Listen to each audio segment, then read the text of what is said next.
کہ ہم جو ہے گناہوں والی زندگی گزارتے ہوئے موت کو گلے لگائے، یا پھر جو ہے توبہ کر کے اللہ کی رضا والی زندگی کو اپنے جو ہے موت کا سامان بنائیں۔ یہ ہمارے اوپر ڈیپینڈ کرتا ہے کہ ہم چاہتے کیا ہے۔ ایک زندگی یہ ہے جو اللہ نے مختصر دی ہے، ایک زندگی وہ ہے جو ہمیشہ ہمیشہ کی ہے، اور ہمیشہ ہمیشہ والی زندگی میں اگر انسان کامیاب ہو گیا تو ہمیشہ کے لیے کامیاب ہو جائے گا، اور اگر ناکام ہو گیا تو ہمیشہ کے لیے ناکام ہو جائے گا، ہمیشہ کے لیے ناکام ہو جائے گا۔ ہم لوگوں کے اندر ایک چیز بہت زیادہ گھر کر گئی ہے کہ ہم مسلمان تو ہے، بخشے جائیں گے اگرچہ سزا بھگت کر ہی صحیح۔ بہت لوگوں نے یہ اپنے اندر یہ بات پیدا کر رکھی ہے کہ بھئی جو ہوگا دیکھا جائے گا، مسلمان تو ہے، مر جائیں گے، اپنا ایک وقت تو آئے گا کہ سزا سے چھٹی ہو جائے گی۔ یاد رکھو میرے عزیز ساتھیو، زندگی گزارنا ایمان والا ہو کے یہ الگ چیز ہے، اور موت کے وقت اگر کلمے کی توفیق نہ ہوئی اور خدا نہ خواستہ اللہ معاف فرمائے، حفاظت فرمائے، کوئی کفریہ کلمات موت کے وقت زبان سے نکل گیا تو کیا ہوگا؟ پوری زندگی مسلمان رہ کے گزاری اور آخر میں کیا ہوا؟ آپ حضرات کے سامنے میں ایک واقعہ پیش کرتا ہوں۔ واقعہ یہ ہے کہ ایک مؤذن صاحب تھے، ایک مؤذن تھے۔ اب پہلے یہ تو مائک تو تھے نہیں کہ بھئی اذان جو ہے یہاں مسجد میں اندر کھڑے ہو کے پڑھ دی گئی، تو مینار پہ چڑھ کے اذان پڑھی جاتی تھی۔ تو مسجد کے برابر میں ایک عیسائی کا گھر تھا، مسجد کے برابر میں ایک عیسائی کا گھر تھا۔ عیسائی کی ایک نوجوان لڑکی تھی، مؤذن کی نظر پڑی، اذان چھوڑ اس کے گھر پہنچ گئی کہ میں تو تجھ سے عشق کر بیٹھا، نکاح کروں گا۔ اس نے کہا میرے لیے، مجھے پانے کے لیے ایک شرط ہے کہ تو اپنے مذہب کو تبدیل کر لے۔ اس نے کہا ٹھیک ہے میں کرتا ہوں۔ یہ کہا، دیکھو کیا کہا، ٹھیک ہے میں کرتا ہوں، اور میں اپنا بوریا بستر سمیٹ کے مسجد سے لے کے آتا ہوں۔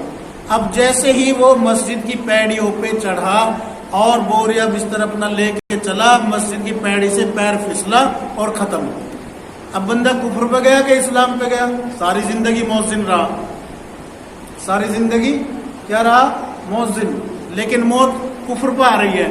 تو اپنے دماغوں میں سے ہم یہ چیزیں نکال دے کہ گناہ بھی کرتے رہے اور فاحش کاری بھی کرتے رہے، سارے غلط کام کرتے رہے، اور پھر یہ تمنا رکھے کہ آخر اللہ بخش دے گا۔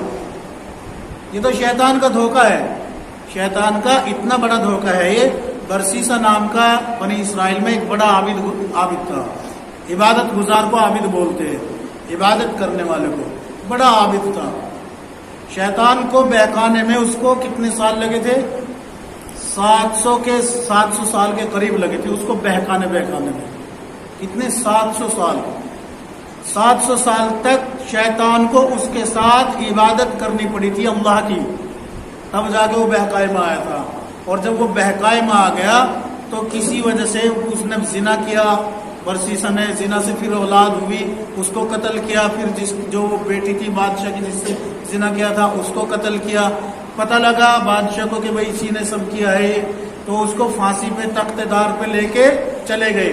اب چونکہ شیطان بزرگ کی شکل میں آ کے عبادت کر رہا تھا اس کے ساتھ، تو آخر میں بھی شیطان اسی شکل میں آیا اور آ کے کہنے لگا کہ بچا تو میں لوں گا۔ دیکھو زنا کیا تھا لیکن توبہ کر چکا تھا، قتل کیا تھا لیکن توبہ کر چکا تھا، عبادت گزار تھا، توبہ کر چکا تھا۔ لیکن آخر میں آ کے شیطان اسی بزرگ کی شکل میں آ کے کہنے لگا کہ بچا تو میں لوں گا، لیکن صرف ایک بار کہہ دے کہ میرا معبود اللہ نہیں ہے۔ برسیسا چونکہ عالم تو تھا نہیں، عابد تھا، اس کے دماغ میں آئے کہ ایک بار بچ جا، جیسے زنا سے توبہ کر لی تھی، قتل سے توبہ کر لی تھی، ویسے ہی اس سے بھی توبہ کر لینا۔ تو جیسے ہی اس نے کہا کہ میرا معبود نعوذ باللہ اللہ نہیں ہے، اس نے فوراً تختہ کھینچ دیا اس کو نیچے سے۔ تو بتاؤ کفر پہ مرا کہ اسلام پہ مرا؟ کفر پہ گیا نا۔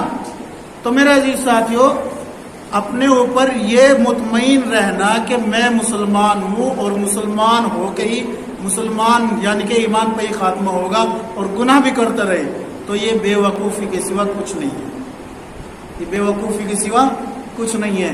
اس لیے اپنے ہر عمل کو آخری عمل سمجھتے ہوئے انسان جو ہے زندگی گزارے۔